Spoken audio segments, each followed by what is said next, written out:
নমস্কার বন্ধুরা, মিনাস কিচেনে আরও একবার সবাইকে স্বাগত। সাথে থাকার অনুরোধ রইল।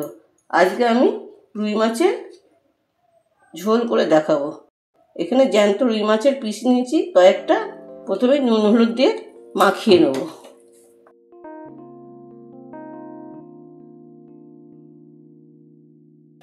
মাখানো হয়ে গেছে, এটা আমি সরিয়ে রাখছি। এদিকে আমি দুটো কাঁচা কলা আর একটা আলু নিয়েছি, ছাড়িয়ে পিস পিস করে কেটে নেব। আর নিচে একটু জিরে ধনের গুঁড়ো, এখানে হাফ টেবিল চামচ জিরের গুঁড়ো, হাফ টেবিল চামচ ধনের গুঁড়ো আছে, একটু জল দিয়ে ভিজিয়ে রাখবো।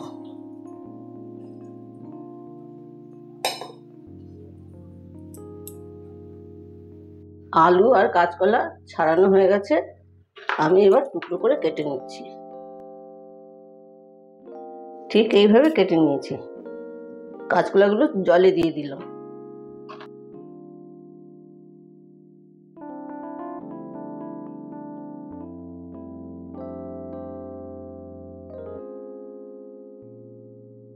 এইদিকে কড়াই গরমে বসিয়ে দিয়েছি, এবার সর্ষের তেল দিয়ে দেবো।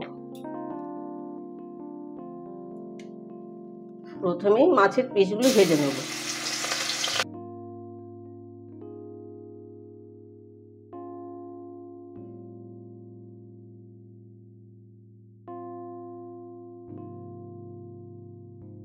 এইভাবেই সমস্ত মাছের পিসগুলো ভেজে নিচ্ছি।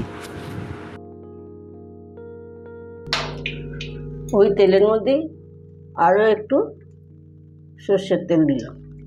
এবার আলু আর কাঁচকলাগুলো ভেজে নেব।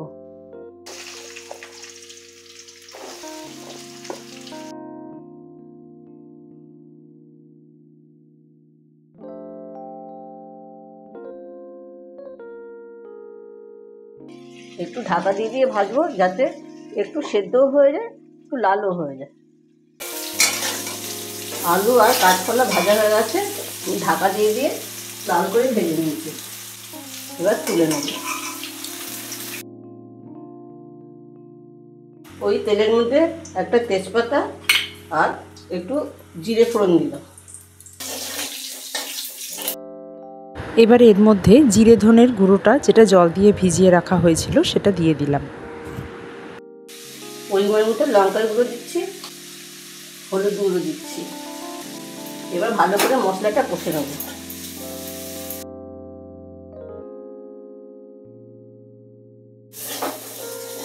মশলাটা কষা হয়ে গেছে, এখন ভাজা আলু আর কাঁচকলাটা দিয়ে দিচ্ছি।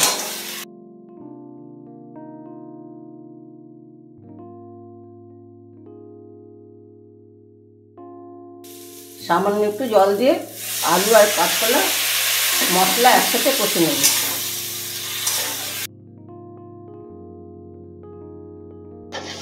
মশলা আলু কাঁচকলা কষা হয়ে গেছে, এখন জল দিয়ে দিচ্ছি। ঝোলের আন্দাজে জল দিতে হবে।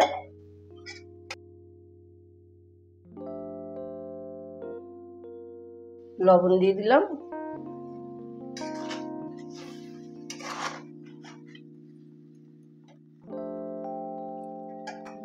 ঝোলটা ফুটে এসছে, এবার মাছগুলোও দিয়ে দেবো।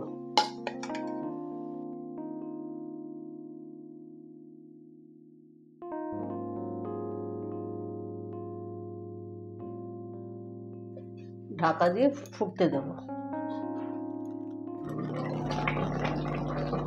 মাছের ঝোলটা আমার হয়ে গেছে, এখন একটু গরম মশলা দিয়ে দেবো। জ্যান্ত মাছের ঝোল কাঁচকলা দিয়ে করলে দুপুরবেলার ভাতে আর কিছুই লাগে না।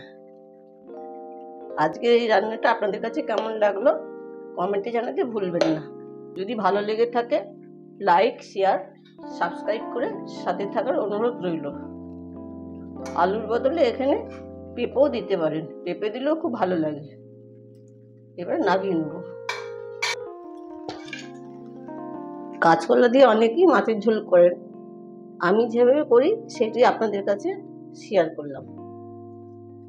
একবার এইভাবে বানিয়ে দেখতে পারেন।